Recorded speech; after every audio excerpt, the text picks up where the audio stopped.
Um dos momentos mais marcantes da adolescência é quando você começa a descobrir quem você é. Quando você se pega naquele lugar onde você não é mais uma criança, mas também não é um adulto completo. Nesses momentos, a sociedade vai te pressionar com muitas perguntas. Quem você quer ser? O que você quer fazer com a sua vida? Como vão ser os próximos anos? Qual profissão você vai seguir? Nem sempre, é claro, nós temos todas as respostas. O importante nessa fase da adolescência é saber quais questões de vestibular vão cair ali na sua prova, interpretar questões, obter a nota máxima nas provas e saber todos os hacks de vestibular. Pensar na vida e descobrir quem você é fica para depois. No filme Sociedade dos Poetas Mortos, isso fica bem evidente. Em uma escola preparatória só para meninos, o professor de inglês John Keating, interpretado pelo brilhante Robin Williams, conhece a rotina puxada e exigente de uma escola de alto padrão.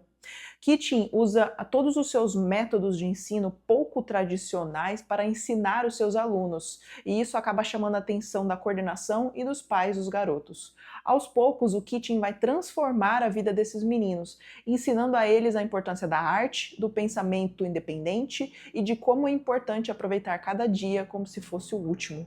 Vamos falar mais sobre isso nesse vídeo. Olá, meu nome é Letícia Souza, seja bem-vindo ao Projeto Luminis, se inscreva nesse canal e já deixe seu like aqui nesse vídeo.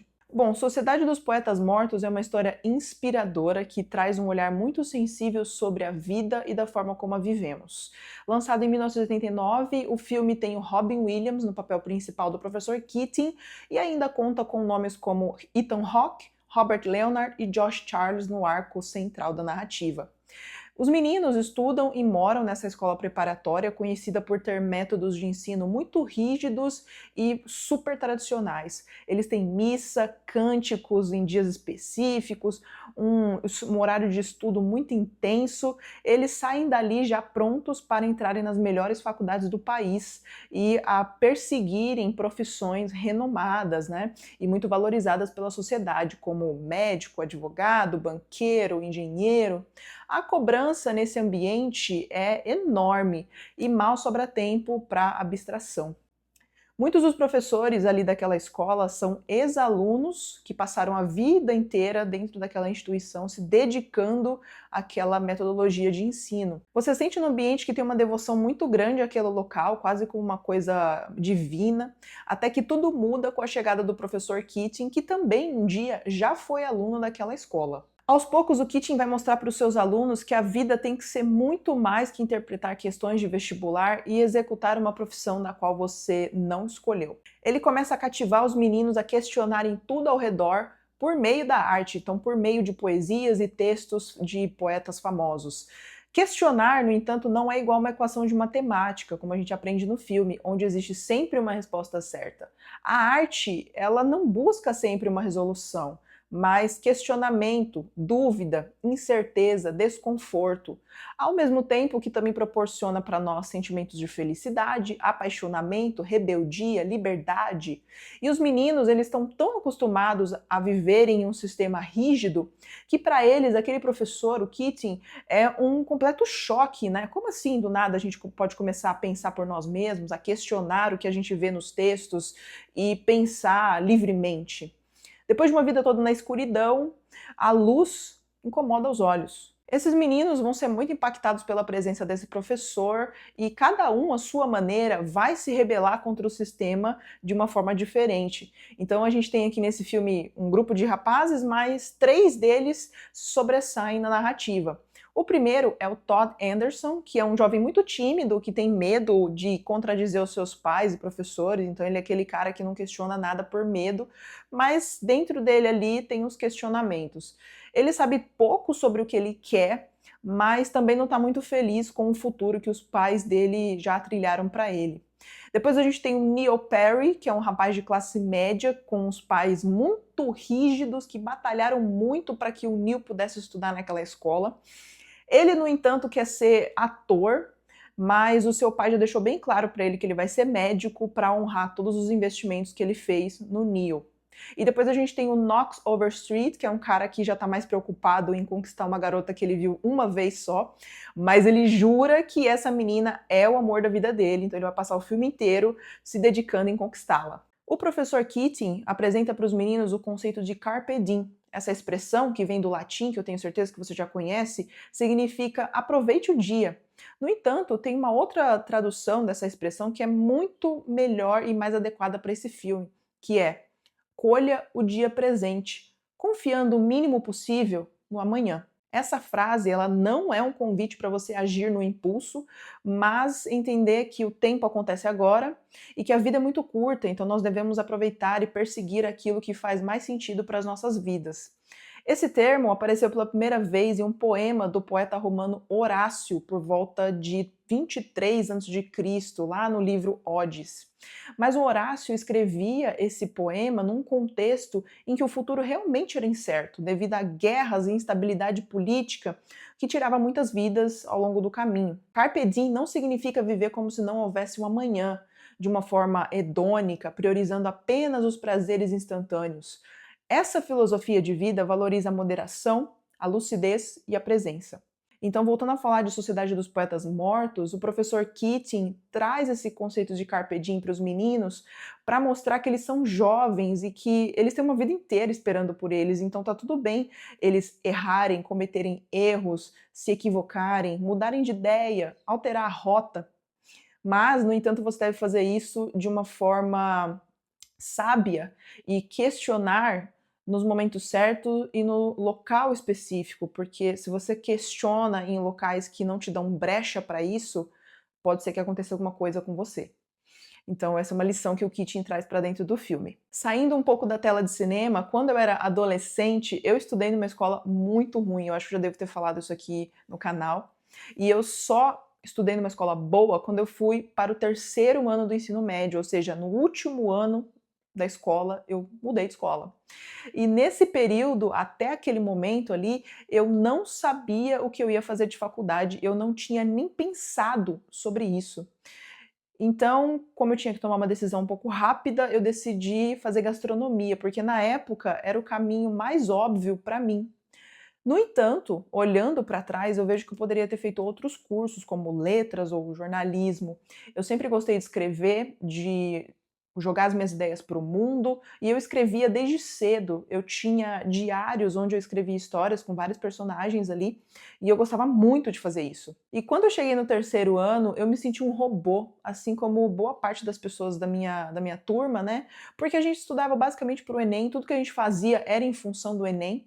Então as aulas eram todas baseadas em questões de vestibular. Sobrava muito pouco tempo para refletir sobre a vida ou sobre o motivo da gente estar ali, para investigar as artes e as humanidades. Eu poderia ter feito outros cursos se o tempo que eu tivesse fosse maior, e eu não me arrependo de ter feito isso, mas eu fico me perguntando por que a pressa? Por que forçar os jovens a tomarem uma decisão tão cedo?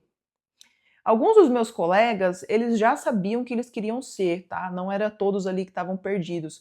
Alguns queriam ser arquitetos, advogados, designers, médicos, engenheiros, mas eu estava naquele grupo de pessoas que não sabiam nada sobre o que queria ser ou o que queria para o futuro. Afinal, eu nunca tinha tido a oportunidade de pensar sobre.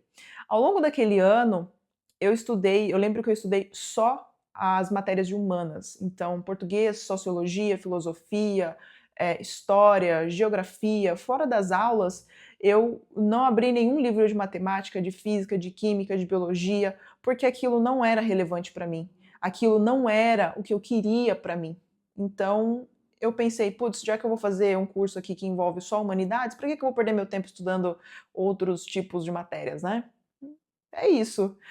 Depois que eu cheguei na faculdade, eu descobri também que estar numa cozinha profissional não era o que eu queria para mim, porque é um local muito barulhento, de um estresse gigantesco. Se você já trabalhou no restaurante, você deve imaginar o quanto, você deve saber, no caso, o quanto é altamente estressante e desconfortável. Então, mais uma vez, eu me senti perdida. Eu me senti perdida, mas eu mudei de rota rapidamente. Eu já estava formada em gastronomia, então eu pensei como eu posso continuar nesse espaço, só que em outro setor, de repente, um setor que me desgaste um pouco menos. Naquela época eu pensei que ia me desgastar um pouco menos. Coitada. Eu pensei em outra possibilidade ali e eu decidi trabalhar como barista. E eu passei 6 anos assim. Nesse meio tempo, eu percebi que eu tinha uma habilidade que era diferente das outras pessoas. Eu sabia me comunicar bem.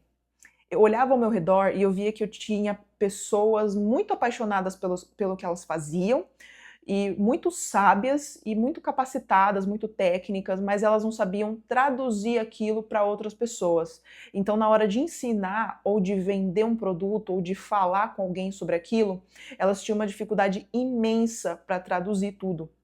E eu olhei ao meu redor e eu pensei, é aí que eu tenho que entrar. É aí que eu vou me dar bem. Graças a todos os livros que eu li e pelo fato de eu gostar de escrever desde cedo, me comunicar bem e escrever bem eram os meus grandes trunfos. Então eu explorei muito essa habilidade, eu dei aulas, treinamentos, virei líder na cafeteria que eu trabalhava e tudo isso me levou para onde eu estou hoje. Em 2025, daqui a pouco eu completo 1 ano de canal aqui no YouTube, e eu fiz isso para comunicar as minhas ideias e inspirar outras pessoas. Eu ainda não vivo da minha escrita e também não vivo do meu canal, mas é tudo uma questão de tempo, porque eu finalmente cheguei num ponto da minha vida em que eu sei quem eu sou e o que eu desejo fazer. Eu quero escrever, comunicar, inspirar e ajudar outras pessoas. Mas levou muitos anos para que eu pudesse descobrir isso, né? Anos onde eu tive que navegar por diferentes espaços, tive profissões diferentes, convivi com pessoas diversas. E o Neil Perry, voltando a falar de Sociedade dos Poetas Mortos, ele é um cara que deseja ser ator, mas o seu pai destruiu todos os seus sonhos, dizendo para ele que ele tem que ser médico, porque ele batalhou a vida inteira para que o Neil pudesse ser médico e honrar a família e trazer dinheiro para a família, e o Neil não pode deixar isso tudo de lado, fazer esse investimento correr pelas mãos. Ser ator para o pai do Neil deveria ser apenas um hobby, não uma profissão em tempo integral. Ele deveria fazer algo de adulto, né? Algo valoroso. Mas a arte é tudo para o Neil.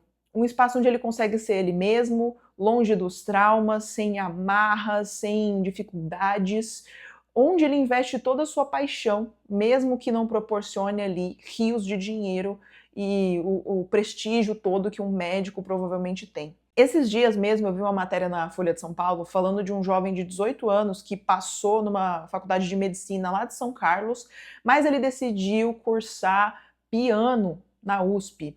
E uma das justificativas dele foi de que se a pessoa não tem vontade de ser médica, dificilmente ela vai se sentir realizada exercendo essa função. E eu achei isso fantástico. Eu fiquei, cara, ele tem razão. Que menino sábio, tem 18 anos, mas já sabe muito. Porque é muito difícil você se manter num espaço do qual você se sente totalmente infeliz, descontente, com raiva, sabe? Você não se sente confortável de estar ali. É claro que você não precisa ser apaixonado por tudo, mas ter o mínimo de conforto naquele espaço é essencial. Então, no filme Sociedade dos Poetas Mortos, a gente entende que se rebelar com o sistema que foi imposto para você é um dever. Você precisa se rebelar contra isso. Questionar o sistema que você cresceu e viveu e foi colocado sem que você tenha pedido. E, acima de tudo, acima de todas essas coisas, acreditar no seu sonho é essencial. Você tem que ser a primeira pessoa a acreditar no seu sonho, porque se você não acreditar, meu filho ou minha filha, ninguém mais vai. Mas é claro que tudo isso, acreditar no próprio sonho, vem com um custo muito grande, ainda mais se você pega um caminho que não é óbvio, como as demais profissões tradicionais. Existem profissões que sofrem por não serem tão rentáveis, né? A possibilidade dela ser muito rentável é baixa. Teve um vídeo que eu fiz aqui para o canal, que era Como Dar Certo no Brasil Mesmo Sendo Pobre, eu mencionei a profissão de historiador. E eu disse que ela era uma profissão muito difícil de executar no Brasil. E aí uma moça que é historiadora comentou corroborando para essa ideia, dizendo que realmente não valia a pena você cursar história no Brasil. E é muito complicado, cara, porque ser historiador é uma profissão incrível, né? Todas as profissões ali têm o seu valor. E o historiador, ele é responsável por manter viva a nossa história, a nossa narrativa enquanto humanidade, a mostrar pra gente os nossos erros do passado e por que nós não devemos repeti-los. Mas no Brasil, por exemplo, ela é uma profissão pouquíssimo valorizada.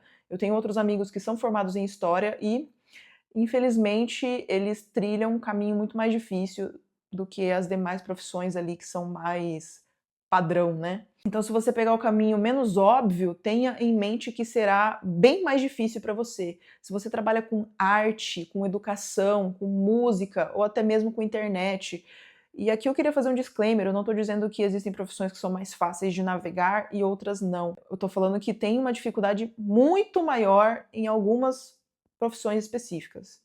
Então você terá que se tornar uma pessoa muito diferenciada no que você faz, seja na forma que você ensina, no jeito de se comunicar ou na forma que você vende, você tem que ser diferente dos demais. Você não tem opção, você tem que ser diferente de alguma maneira.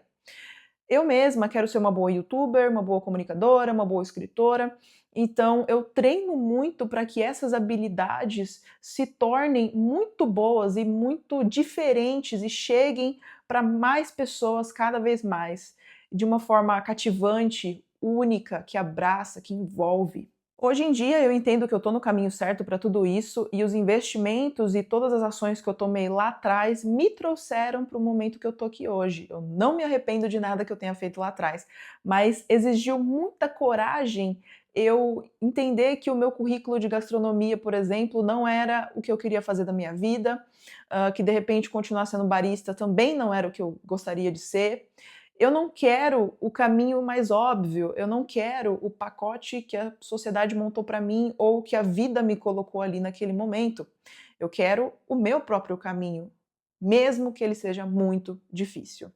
Bom, eu já tinha assistido Sociedade dos Poetas Mortos há uns 15 anos atrás, provavelmente, quando eu era bem adolescente, mas eu assisti recentemente porque eu queria ter outra percepção sobre esse filme.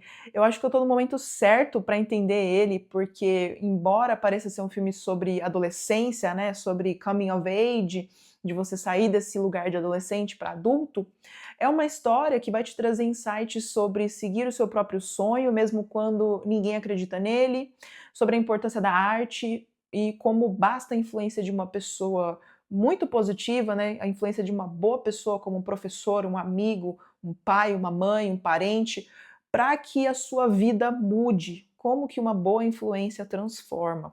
Vamos conversar aqui nos comentários, você já viu esse filme? Você se sentiu tocado, mexido, transformado por ele?